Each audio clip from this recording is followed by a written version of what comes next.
बिस्मिल्लाहिर्रहमानिर्रहीम। अल्लाह के नाम के साथ जो बड़ा मेहरबान और निहायत रहम करने वाला है। रब्बि श्रह ली सदरी व यस्सिर ली अमरी वहलुल उक़दतम मिन लिसानी यफ़क़हू क़ौली। अल्लाहुम्मा सल्लि अला मुहम्मद व अला आलि मुहम्मद कमा सल्लैत अला इब्राहीम व अला आलि इब्राहीम इन्नका हमीदुम मजीद। अल्लाहुम्मा बारिक अला मुहम्मद व अला आलि मुहम्मद कमा बारकत अला इब्राहीम व अला आलि इब्राहीम इन्नका हमीदुम मजीद। नाज़रीन व सामईन, रमज़ान रमादवा है, माशाअल्लाह रहमतों का महीना है, मग़फ़रत का महीना है और बिलाखिर जो आखिरी अशरा है वो जहन्नुम की आग से निजात का अशरा है। और हम सब जानते हैं कि ये जो महीना है इसको नुज़ूल कुरान की वजह से और ज़्यादा ये मोतबर है, हमारे लिए मोहतरम है, चूँकि इस महीने में कुरान मजीद नाजिल किया गया। अगर हम कुरान मजीद को हिदायत के लिए पढ़ें तो सूरह बकरा की पहली ही आयत जो है वो इस बात की तरफ इशारा करती है, अऊज़ु बिल्लाहि मिनश शैतानिर रजीम, बिस्मिल्लाहिर रहमानिर रहीम, अलिफ लाम मीम, ज़ालिकल किताबु ला रैब फीह हुदल लिल मुत्तक़ीन। ये वो किताब है जिसमें कोई शक नहीं। ये बहुत बड़ा स्टेटमेंट है जो कुरान मजीद के अंदर 1400 साल से ये चैलेंज मौजूद है और ये क़यामत तक, रहती दुनिया तक इंसान के लिए चैलेंज है कि दिस अल किताब हैज नो डाउट्स। दुनिया की कोई भी किताब इस स्टेटमेंट की मुतहम्मिल नहीं हो सकती, चाहे वो किसी भी सब्जेक्ट पे हो, क्योंकि कुछ अरसे के बाद वो अक़दार तब्दील हो जाती है, टाइम बदल जाता है, हालात बदल जाते हैं, दुनिया की हुकूमतें बदल जाती हैं, टेक्नोलॉजी चेंज हो जाती है, साइंटिफिक जो वैल्यूज हैं वो चेंज हो जाती हैं। तो ये कैसे मुमकिन है कि कोई भी किताब ये क्लेम कर दे, अगर आज कोई साइंटिफिक थ्योरी है तो कल को वो उसको कोई क्लेम भी कर सकता है, चैलेंज कर सकता है, उसको डिनाई कर सकता है। और ऐसी किसी भी सब्जेक्ट पे कोई किताब हो, कुछ अरसे के बाद उसमें नुक्स निकलना शुरू हो जाते हैं, कुछ अरसे के बाद उसमें फ्लॉज आने शुरू हो जाते हैं, कुछ अरसे के बाद वो अपडेटेड नहीं रहती और वो ऑब्सलीट हो जाती है। मगर ये सिर्फ कुरान मजीद वल फुरकान हमीद का ही एजाज है, और कि ये किताब में जो सूरह बकरा की पहली आयत में ये आयत चैलेंज दे रही है, ज़ालिकल किताबु ला रैब फीह, ये वो किताब है जिसमें कोई शक नहीं,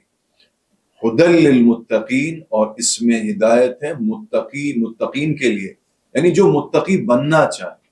जो खौफ खुदा को अपनाना चाहे, जो परहेजगारी इख्तियार करना चाहे, जो अल्लाह ताला से कॉन्शियस रहना चाहे, यानी अल्लाह ताला से मुराद अल्लाह ताला के कलाम से, अल्लाह ताला के अहकामात से, अल्लाह ताला के डूज से, अल्लाह ताला के डोंट से, ये तमाम बातों से जो मोहतात रहेगा, कॉन्शियस रहेगा, खौफजदा रहेगा,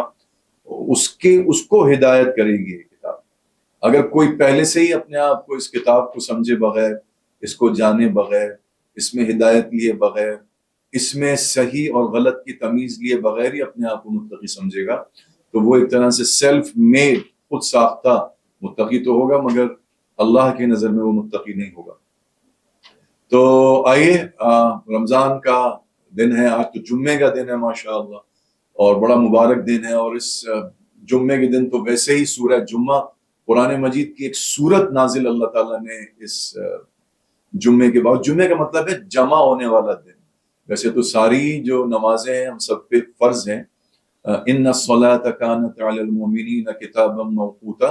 नमाज मोमिनीन पर लिखे हुए औकात में फर्ज है, मगर ये जुम्मे के एहतमाम के लिए अल्लाह ताला ने खास तौर पे सूरह जुम्मा नाजिल की और ये हुक्म दिया है कि जब तुम सुनो, जब तुम्हें अल्लाह के जिक्र की तरफ बुलाया जाए तो सब काम छोड़ दो, यानी कारोबार, तिजारत, जो कुछ कर रहे हो छोड़ दो और अल्लाह के जिक्र की तरफ दौड़ पड़ो, और जब तुम सलात से फारिग हो जाओ तो फिर अल्लाह का फजल तलाश करो। तो इस आयत की रोशनी में हमें ये बात समझ में आई कि ज़ालिकल किताबु ला रैब फीह, this book has no doubts. और जाहिर सी बात है कि मैं और आप उसी किताब से हिदायत लेना चाहेंगे, उसी को criterion between right and wrong बनाना चाहेंगे जिसमें कोई शक ना हो। और अगर कोई इंसान दुनिया का इसमें शक तलाश करने की कोशिश करेगा تو ساری کتاب پڑھنے کے بعد اور اپنا وقت صرف کرنے کے بعد اس کو صرف قرآن مجید کی ایک ہی آیت سمجھ میں آئے گی اور وہ کہہ رہی ہوگی ذالک الکتاب لا ریب فیہ، اس کتاب میں کوئی شک نہیں ہے، ہدی للمتقین، اور یہ ہدایت کرے گی اس کو جو متقی بننا چاہے۔ تو آئیے ہم اس بات کا عزم کرتے ہیں ایک دفعہ پھر، اور یہ تو ویسے بھی رمضان کا مہینہ ہے اور اس مہینے میں حضرت ابو ہریرہ رضی اللہ تعالی عنہ سے روایت ہے کہ آپ نے فرمایا کہ رسول اللہ صلی اللہ علیہ وسلم نے فرمایا کہ یہ رمضان کا مہینہ جب آتا ہے تو جنت کے دروازے کھول دیے جاتے ہیں اور جہنم کے دروازے بند کر دیے جاتے ہیں اور شیطانوں کو جکڑ دیا جاتا ہے۔ تو یہ تو بہت ہی صرف اب نفس کا جہاد باقی ہے، پھر یہ بات کوئی کر سکتا ہے کہ پھر برائیاں ہم سے کیسے ہوتی ہیں، مگر وہ چونکہ نفس ہمارا ہے وہ آلریڈی اتنا زیادہ شیطان نے اس کو یعنی ایکٹیویٹ کیا ہوا ہوتا ہے اور وہ خود برائی کی طرف مائل ہوتا ہے اور بگڑ چکا ہوتا ہے، اس لیے ہم سے برائیاں ہوتی ہیں۔ تو آئیے اس بات کا عزم کرتے ہیں کہ انشاءاللہ اس کتاب سے رہنمائی لیں گے اور متقی بننے کی کوشش کریں گے، چونکہ یہ بہترین مہینہ ہے۔ بہت خیال رکھیے گا، فی امان اللہ۔